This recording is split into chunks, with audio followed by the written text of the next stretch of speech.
We'll start on page 113. Bismillahir Rahmanir Rahim. Al-Qawl fi Ma'asi al-Qalbi. Al-Qawl fi Ma'asi al-Qalb. The sins of the heart. The sins of the heart. So, Imam Ghazali rahimahullah ta'ala, he finished the last chapter expressing to us the importance of rectifying the heart. Why? Because everything that we studied up to here about the tongue, the eyes, the stomach, the limbs, controlling these things, Imam Ghazali is telling us that if you want to learn how to control your eyes, your limbs, and these things, you have to actually control and fix your heart. Based on the hadith, Inna fil jasadi la mudgha, that the heart is that morsel of the body in which if it is sound, the rest of the body by it is sound and whole, and if corrupt, the rest of the body by it is corrupt. So now, Imam Ghazali says, and inshallah, we'll try to read straight through, inshallah, and save our questions for the end, inshallah, as much as we can. اعلم, know, أن الصفات المذمومة في القلب كثيرة, that the blameworthy qualities of the heart are many. وطريق تطهير القلب من رذائلها طويلة, and he says to purify the heart from its vices is lengthy. وسبيل العلاج فيها غامض وقد اندرس بالكلية علمه وعمله لغفلة الخلق عن أنفسهم واشتغالهم بزخارف الدنيا. Listen to what he says. He says that the way to heal them is difficult to comprehend. The knowledge and practice of the heart's treatment have completely disappeared. Listen to this again. The knowledge and the practice of treating the heart, fixing the heart, has completely disappeared. Why though? Because of the people's neglect of their own souls. So he's saying that now we live in an age where people don't care about their soul anymore. They only care about the outward. This was over how many hundred years ago? About 900 years ago. If Imam Ghazali was saying this at his time, can you imagine what he'd say today? There's no outward and no inward. So he says that the knowledge and practice of the heart's treatment have completely disappeared because of the people's negligence of their own souls and because of their distraction with the ornaments of the world. So everyone's caught up in the next toy and the next gadget and the next... Again, that was at his time. So imagine now when there's a market of making things that will distract you. That those things are are put out to buy nowadays. And the problem about added to that is you have not just one but many. You have many apps you can download and take your time, right? Okay, let's keep going. وقد استقصينا ذلك في كتاب إحياء علوم الدين في ربع المهلكات وربع المنجيات.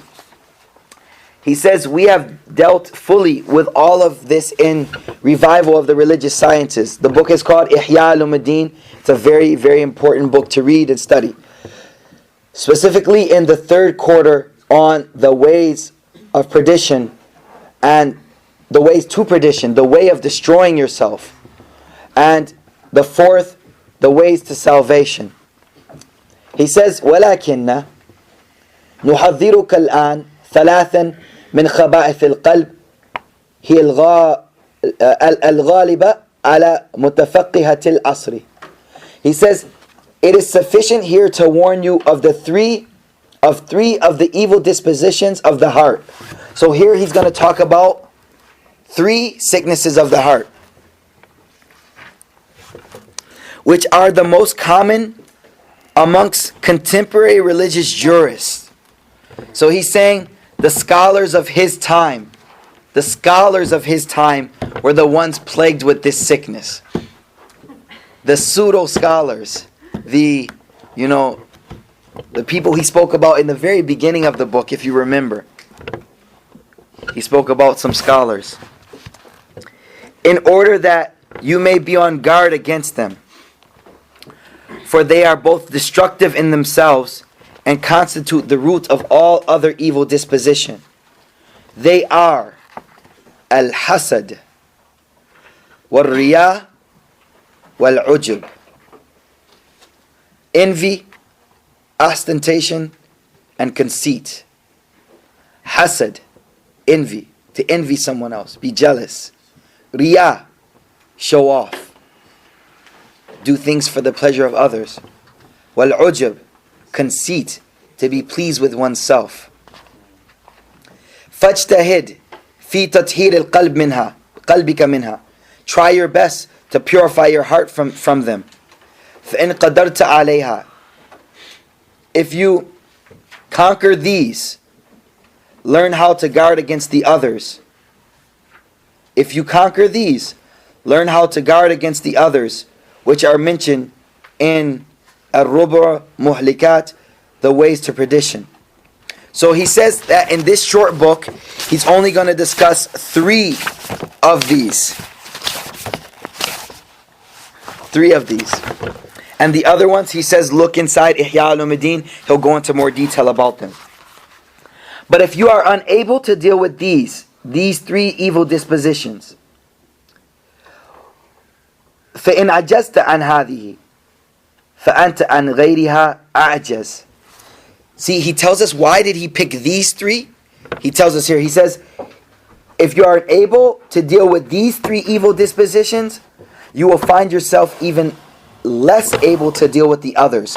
So what is he saying in short words? These are the root. These are the main ones. If you get these out, then you'll be able to handle the other ones. But if you can't get these 3 things out, that you envy other people, that you do things to show off, and that you are conceited, then you won't be able to handle the other ones. فاجتهد في تطهير قلبك ولا تظنن أنه تسلم لك نية صالحة في تعلم العلم وفي قلبك شيء من الحسد والرياء والعجب. He says, do not imagine that you will be able to maintain a sound intention in your pursuit of sacred knowledge while there exists an iota, shay, even the smallest amount of envy, ostentation, or conceit in your heart. So don't think you'll ever be able to make a good niyyah. Remember we spoke last night in halakah about niyyah. So he said you'll never be able to make a good niyyah until you get rid of these 3 things. Because these will corrupt your niyyah. You'll see why in a minute. The Messenger of Allah ﷺ said, ثلاثة مهلكات شح مطاع وهوى متبع وإعجاب المرء بنفسه. Rasulullah ﷺ said, there are 3 destructive vices. 3 destructive vices. Obeying an impulse to be stingy. Number 1. Obeying the impulse to be stingy. Obeying that. Not stinginess, obeying it. The stinginess will come, but you have to ignore it. Then, obeying an impulse, following passions, and admiring oneself. So 3 things are destructive, according to Rasulullah ﷺ. Fulfilling on your stingy desires, fulfilling your passions, and being conceited about yourself. Conceited about yourself. Number 1, al-hasad, envy. Envy, look at his depth. Look at what he says. فَهُوَ مُتَشَعِّبٌ مِنَ الشُّحِّ. Envy is a greater form of miserliness. What is he saying? Envy comes from being stingy. What's the connection? فإن البخيل هو الذي يبخل بما في يده على غيره والذي يبخل بنعمة الله سبحانه وهي في خزانة قدرته تعالى لا في خزانته على عباده فشحه أعظم. Look what he says. He says, the simple miser, the simple stingy person is the one who is stingy towards others about what he has. I have $50, I don't want to spend it. He's stingy, right? But the greater miserliness is of the one who's stingy with Allah's favors. Allah's favors upon His servants, favors that are not even His, but of the vast treasures of Allah's omnipotent power. He says the average stingy person is stingy with his own cash. But the person who's jealous, he's being stingy with Allah's blessings, and Allah's blessings, who aren't even His blessings, are endless. Do you see the correlation? Everyone get the correlation? Look, the stingy person has money, but he's stingy. He doesn't want to spend it. It's his. He doesn't want to spend it. The envious person, why does this person have that? Why does that person have this? He's being stingy with the blessings of Allah. And they're endless. So first of all, it's not even his. And second of all, it's endless. Why are you stingy over something endless? The blessings of Allah. And they're not yours in the first place. Do you see how he connected them?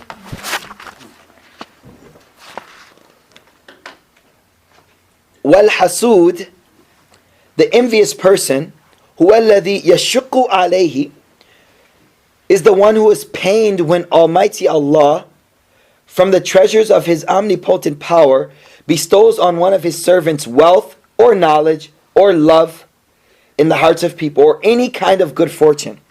He says, in amillah subhanahu من خزانة قدرته على عبد من عباده بمال أو علم أو محبة في قلوب الناس أو حد من حظوظ حتى إنه لا يحب زوالها عنه. He is pained to the point where he wishes that Allah's favor would be taken away from that person, even if the same favors would not transfer to himself, him as a result. So the jealous, envious person, the one who has hasad, is the one who says, I wish this person didn't have that favor. I don't want it for myself. I just wish he didn't have it. This is true jealousy. This is also like saying, why does this person have it and I don't? Yeah, exactly. It's the ni'mah of Allah subhanahu wa ta'ala. But remember, liking it and seeing it is nothing wrong. But He defined it as wanting it to be taken away. When you want that person not to have it, this is hasad. Why did Allah give it to him? He doesn't deserve that. You know, this is the hasad. فَهَذَا مُنْتَهَى الْخُبُثِ. He says this is the pinnacle. This is the pinnacle of wickedness. The pinnacle, the height of wickedness. وَلِذَلِكَ قَالَ صَلَى اللَّهُ عَلَيْهِ وَسَلَّمَ الْحَسَدُ يَأْكُلُ الْحَسَنَاتِ كَمَا تَأْكُلُ النَّارِ الْحَطَبِ. It is for this reason the Prophet ﷺ said, envy devours good deeds just as fire devours wood. The same way fire eats wood, your envy eats away your good deeds. Listen to it now. Now he gives you another reason why you should hate envy.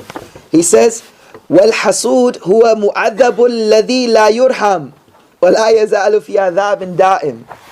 He says, the envious person is the one who suffers punishment and receives no mercy.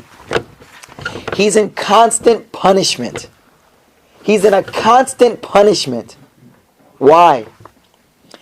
He is in continuous torment, for there will never be a lack of those among his contemporaries and acquaintances on whom Allah has bestowed knowledge or wealth or esteem.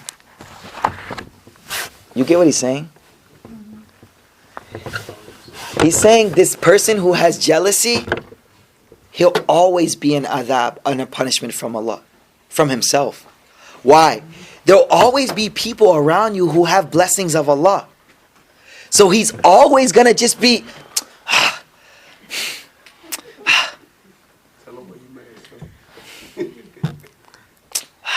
we call them haters. We call them haters in our terms these days. Haters. They all criticize. And it's the best term. Haters.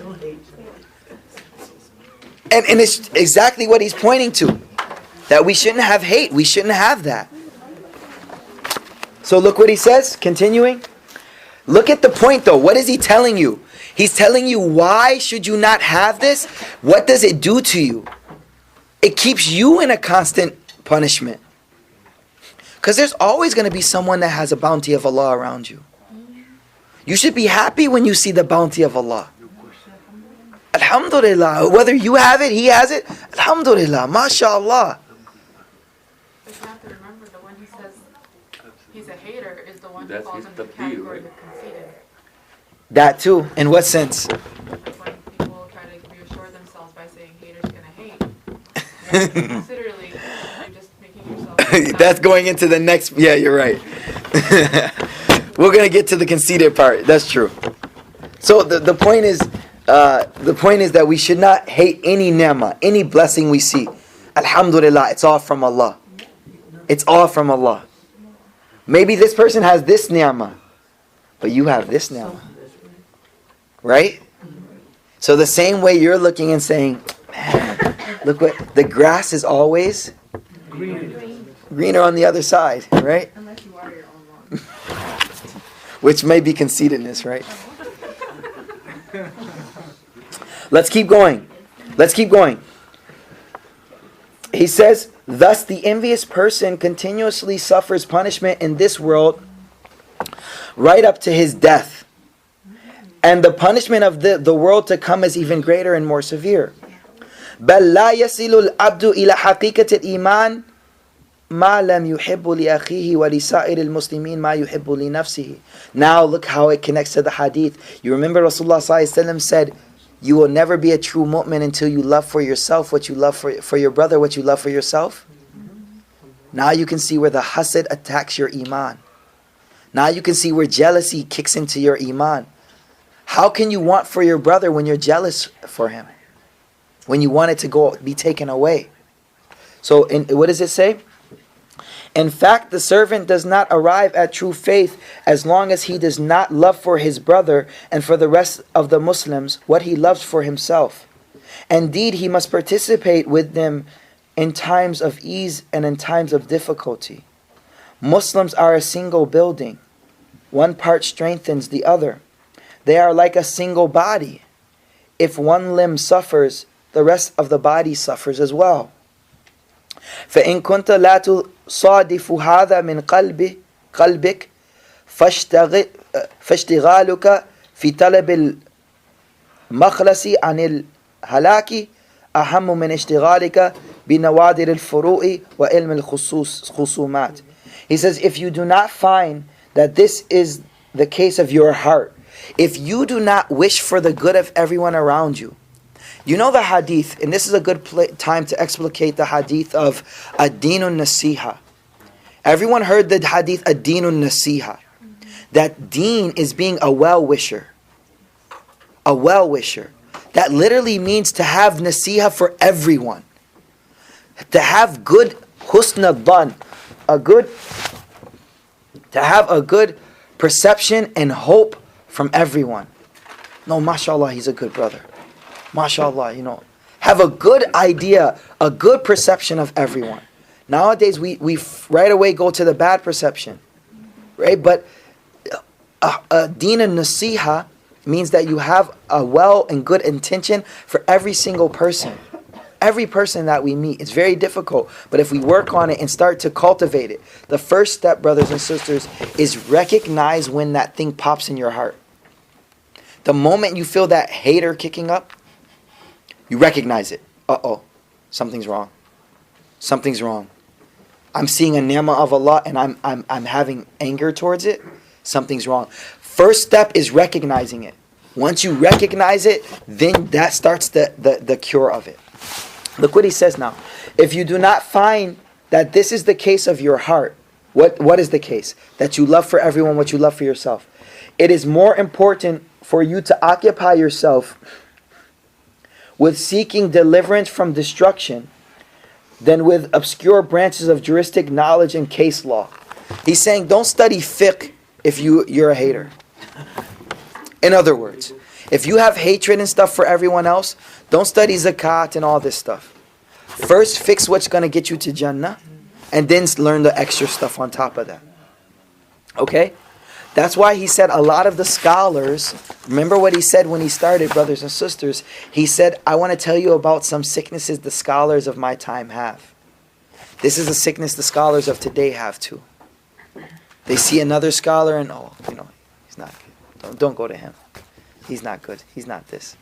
So no, Rasulullah ﷺ taught us we should have a good intention, a good niyyah, and a good thought, and wants good for everyone else too. To want good for them. Okay? Amar riyah, ostentation, to show off.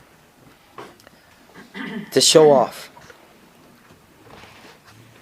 Ostentation is very, very bad because فَهُوَ الشِّرْكُ الْخَفِي. Ostentation is the hidden form of ascribing partners to Allah. Ostentation, brothers and sisters, is known as minor shirk. Minor shirk. Minor shirk.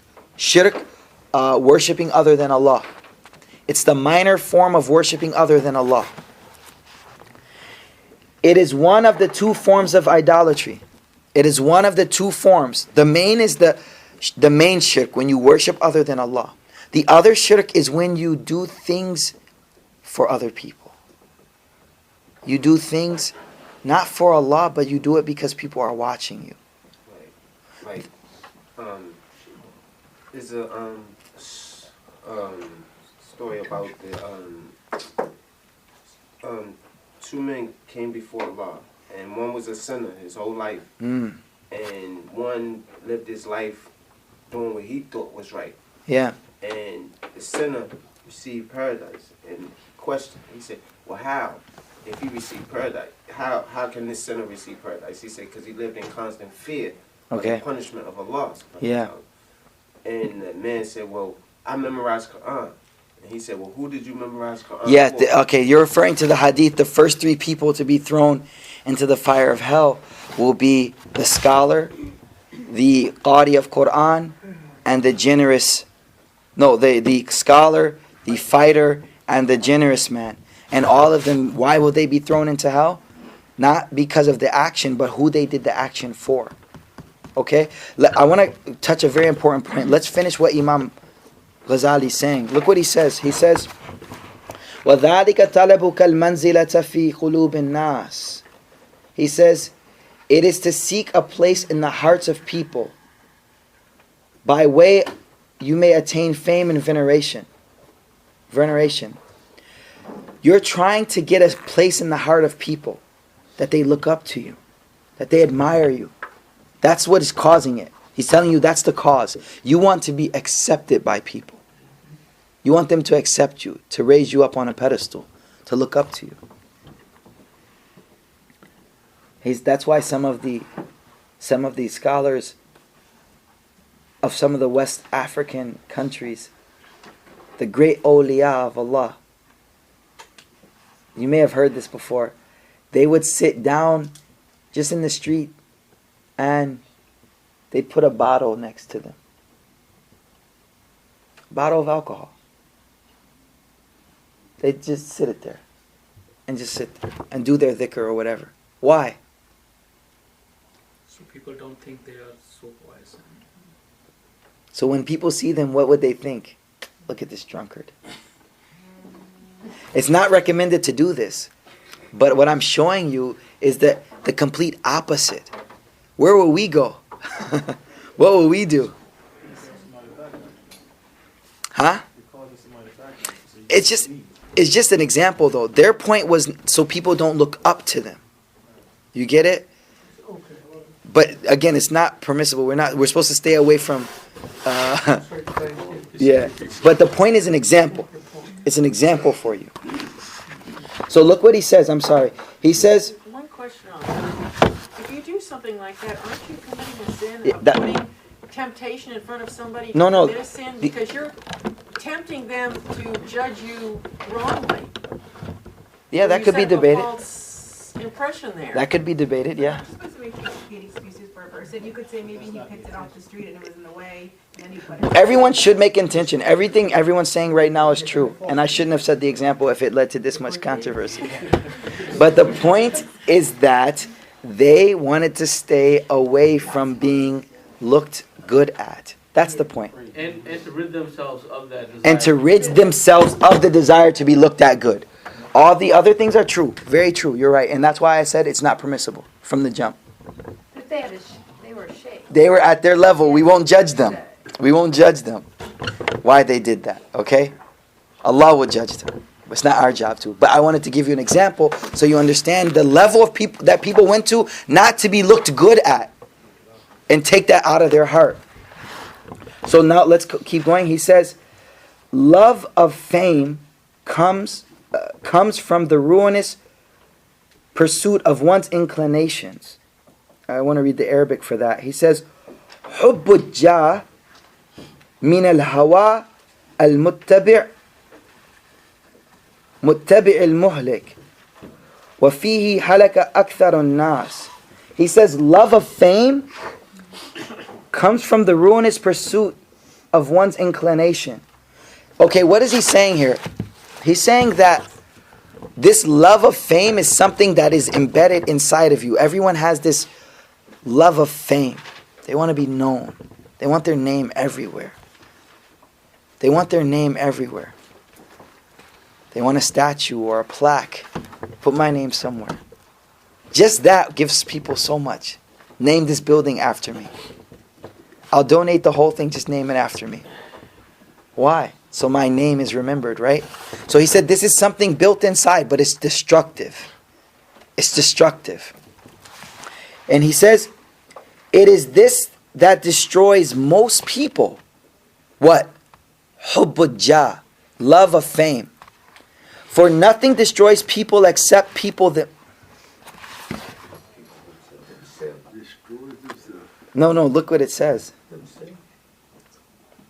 Nothing destroys people except people themselves. What does he mean? They are the enemy of themselves. Let's start from the beginning. No. You guys lost it.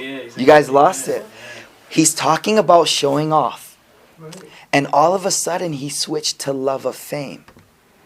Not switched. He showed you the source of your showing off. Why are you showing off? Because you want to be looked up to. You want people to remember you, to know you. So your name spreads. Right? Now, and this is shirk for sure. Minor shirk. But now he said, nothing destroys people except people. He's saying that you wanting to be accepted by everyone, you wanting more friends on Facebook, you just want as many friends as possible. So that determines who I am, how many people know me, how many people follow me on Twitter, right? We market this, by the way. Everything he teaches, they market today. Everything he teaches is marketed today. Because it's how we work. So they know everyone loves fame. How can we sell it to them? Let's sell people fame and make money off of it. Hollywood. So look, what he's saying is this love of fame, to be accepted by people, that everyone looks up to me. You've lost sight of the real reality of life, which is Allah, not the people's acceptance. Not the people's acceptance. Now, one more problem. If you look for the acceptance of people, you're always going to have to bend and break Sharia and break what Allah wants from you to please them. Because you're going to be stuck. Now, do I please them or do I please Allah? So if you're really doing what you're doing for Allah, you'll ignore that. Because it's for Allah. I'm not doing it to please them in the first place. Okay, they see me. Okay, alhamdulillah.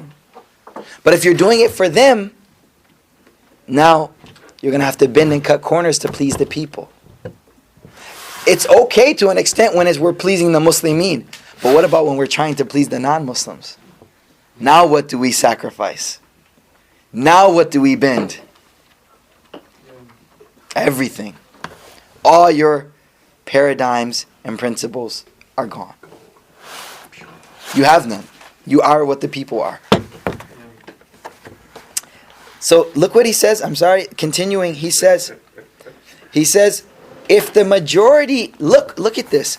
If the majority of people were fair and objective, لو أنصف أكثر الناس لعلموا أن أكثر ما هم فيه من العلوم والعبادة فضلا عن أعمال العادات ليس يحملهم عليها إلا مراعاة الناس. Subhanallah. He says, if the majority of people were fair and objective, be truthful to yourself is what he's saying. Be honest. He says, they would realize that most of their activities in seeking sacred knowledge and in worship, not to mention customary activities, are only undertaken out of regard for other people. Do you guys agree with that? Let's read it again. If the majority of people were fair and objective, they would realize that most of their activities are only undertaken out of a regard for other people. You're doing all this because you want people to see you. You want people to see you. And then the same people who admire you, they want you down. It's true. Look, he says a hadith now. He says a hadith. This motive renders their acts of no worth. The motive nullifies the action. The motive nullifies. What's another name for motive? Intention. Hold on 1 second. Your motive is your incentive. The thing that pushes you to do an action. It's your intention. If your intention is pure, it motivates you for the sake of Allah. If you're motivated by people, that means your intention is pleasing people. Is that why like the night, like so much weight is given to like the night prayer if no one sees you? Exactly. Tahajjud. Why is tahajjud so emphasized? Because you can only be motivated by your ikhlas with Allah. Because no one sees you. But isn't it interesting that Allah placed the 5 prayers in congregation? But how about your husband?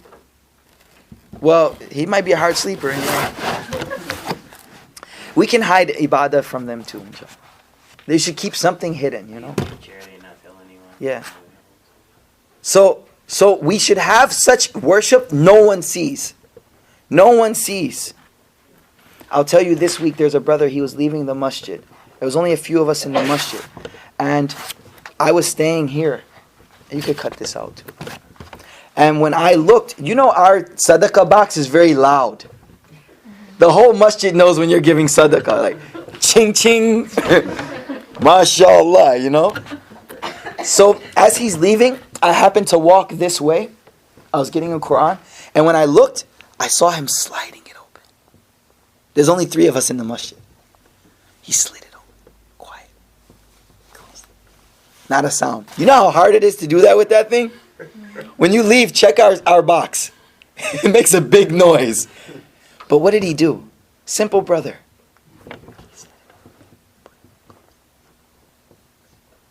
Beautiful. Allah subhanahu wa ta'ala, these are the deeds Allah loves. You know, this is what he's speaking about. Do it so no one sees. Purely for Allah.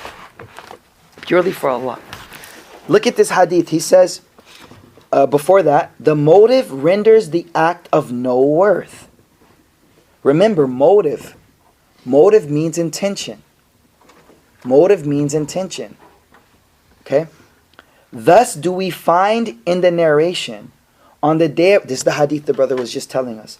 On the day of resurrection, it will be said to a martyr to be taken to the fire. He will say, "O Lord, I was martyred fighting in your path."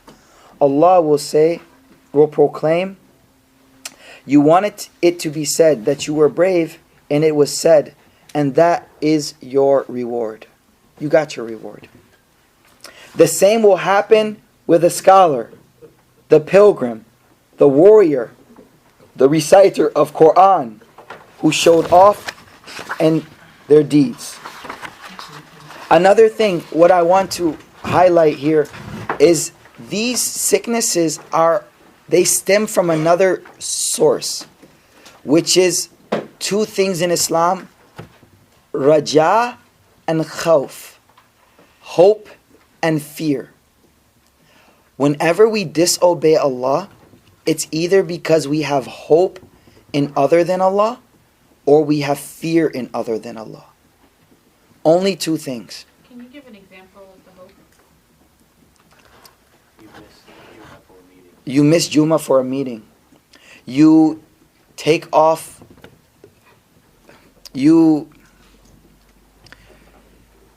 There's so many, sister. It has to be far. Something far. No. Yeah. In that context, because I'm not getting. Okay. Many times we hope that we'll get something, the approval of people. We'll get people to accept us. We hope that people will give us a job, or won't look at us at a certain way. We hope from them something. Promotion. It's not even monetary. A lot of it has to do with, we hope people don't look at me in a perspective. So now I'll disobey Allah because of my hope from people. Same quality I'll put for fear. You fear people will categorize you. You fear people will look at you in a way. So you don't do this thing. I won't pray outside right now because I hope people won't look at me. Or I fear people may consider me to be this way. So whenever your hope and fear, you realize I'm fearing something, you know what you do right at that moment? Just remember, no. Why do I fear these people? Fear Allah, no. Why do I hope from these people? They can't give me anything except what Allah wants to give me. It's helped me so much recently. Just remember, hope and fear. That I only hope from Allah. That's it. And one way you can tell if that was your true intention, if you do something good for a person, so you give them some money for something, Yes, but they don't use it the way you thought they should, and now you're upset. She took it to Now the you're next not level. doing it. Many of you weren't ready for that jump, but she's head on, right on point. Look, when I give you something, I'm not hoping from anything from you. I'm hoping from Allah. So whether you squander that money or whether you use it in a good way, I could care less. Because who? Why? I hoped from Allah actually. You didn't say thank you. It's okay. You say salam to someone, salam alaikum. He doesn't salam back. I don't care. I said salam for Allah. It's okay, brother. Salam alaikum. It's a high level, but she's right. When the hope and fear are right on point, the action is only for Allah. That's it. I'll give you an example. Practical example. Us brothers, often we have to meet other women, and first thing they do is this, right? So now you have hope and you have fear kicking in. What do? Do you explain to them? Or do you just give up and say, okay, it's okay.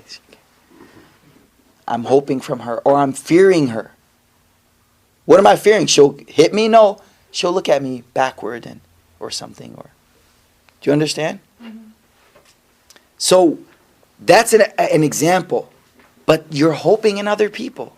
You're fearing other people. And that's where all this comes from. So hope and fear. Hope and fear. Hope and fear. I just wanted to add some. I think it's also not the fear of a person. Sometimes it's the fear of non-approval or non-acceptance of a person. Exactly. Perfect. So, like for instance, if you work in a store during the holidays and you wear the Santa Claus outfit or whatever, in the hope that you will be accepted by them. Okay. If you're a Muslim, then you're in conflict with yourself. Yeah, that's a